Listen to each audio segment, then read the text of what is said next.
Science says we didn't tame wolves. A wolf tamed us, and the deal nearly wiped us out. The fire is dying. You're 8, maybe 10 years old. Your family is asleep behind you. But you're the only one awake. Why? Something moves at the edge of the light. It has been watching for an hour. You see the eyes first, Amber, unblinking, closer than before. This is not a scavenger sneaking scraps.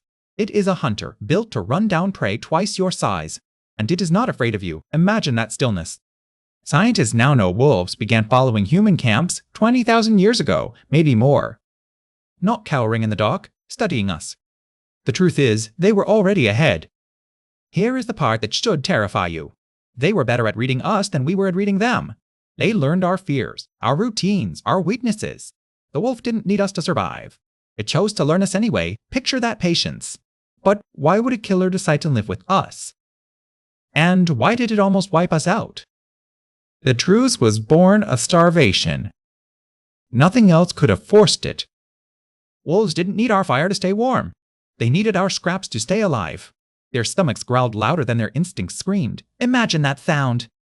We didn't welcome them. We tolerated them at the edge of camp.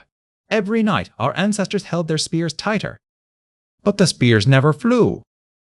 These wild hunters understood something we didn't. Death was coming from the cold, from the mammoths. From rival bands with sharper flints. Worse, it was coming all at once. A single wolf could pull down prey 10 times its size. We could throw stones. Together, we could track, corner, and kill. That was the only math that mattered. But the alliance wasn't safe. It never was. Those early wolves bit our children. They stole our winter meat. They carried diseases into our blood. One genetic study suggests that domesticating them may have exposed early humans to new pathogens. This was a hidden cost written in our bones.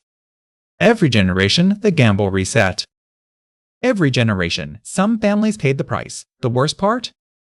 Our ancestors made a deal with death, and the price was almost everything. Imagine walking through the African savannah 100,000 years ago. Your pulse quickens before you see it. That extra heartbeat belongs to a wolf. It flanked your hunt from a distance. For generations, it followed your family, watching, learning, waiting. But it wasn't stalking you. Then one day, it didn't wait. It chased the antelope toward you. You killed it. They ate the scraps. And just like that, your survival odds doubled. Imagine that trade. Wolves have a sense of smell 100 million times more sensitive than ours. They could hear a threat a mile away. They became your early warning system, your alarm clock. Your guardians in the dark. Now, that's a partnership. But the cost was secret. You slept in the same caves. You ate the same raw meat. You shared fleas, parasites, and something worse, a body count for new diseases. Our ancestors lost 20% of their children to infections before age 5. The wolves made you stronger, but they also made you sicker. And deeper than the bones? You started seeing the world through their eyes. The pack became your family. The hunt became your prayer. You traded your wildness for loyalty that would one day conquer the globe. But that's when science reveals the terrifying truth about who was really in charge. Imagine the first wolf that didn't bolt. It watched you from the firelight's edge. It wasn't the biggest. It wasn't the bravest. It was simply the least afraid. That single mutation, a touch more tolerance, was the seed of everything. Imagine the first time it didn't bolt. These slightly calmer wolves ate better. They scavenged your leftovers. They survived your proximity. Then the next generation inherited that calm, and the next. You didn't select them, they selected themselves. The science is staggering. We call it self-domestication. But here's the thing, those wolves evolved to read your smallest gestures, a glance, a pointing finger, a shift in your stance. But here's the part that should make you shiver. Their descendants rewired you right back. Look at your own genome. Compare it to any other primates. But here's the twist.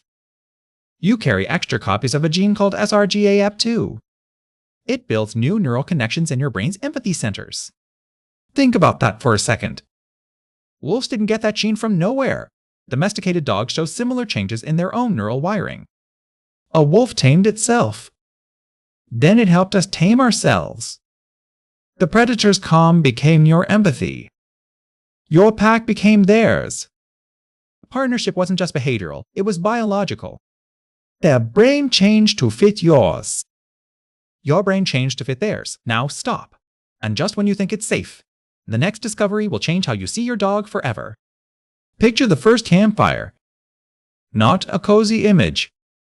Smoke stings your eyes. Meat drips fat into flame. And out there, just past the light, a shadow waits. Then the shadow steps forward. You don't move, you don't breathe. The wolf takes the scrap you throw. It leaves. Tomorrow it returns. This repeats for generations. But pause. What does that patience look like? Here is what rewired you. The wolf could smell a storm 2 hours before it hit. It could hear a rival tribe a mile out. You could throw a spear accurately. You could plan. Together, you became a new kind of predator. One that never slept. One that hunted in shifts. Imagine the first night you trusted it. The proof lives in your bones. Dog brains release oxytocin when they look at you. It's the same chemical that bonds mother to child. Your brain does the exact same thing when you look back.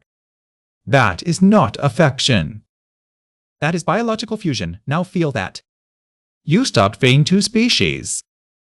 You became a single organism.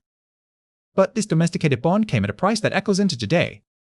You look at your dog. It looks back. That gaze is a time machine. The wolf that circled your fire isn't gone. It is watching you from your living room. This is the mirror. We domesticated the animal. Now the animal domesticated our future. Here is the fact that rewires everything. Dogs read human emotions from our facial expressions alone. No other predator can do that. We traded our wariness for their loyalty. We traded their wildness for our tenderness. Neither of us chose it. We just both survived. Now, the hunter is the hunted one at your feet. And you are inseparable. But this is only one piece of a much bigger story. The next mystery is already waiting on your screen. Tap it and subscribe to Dawn Theory to keep uncovering how we became human.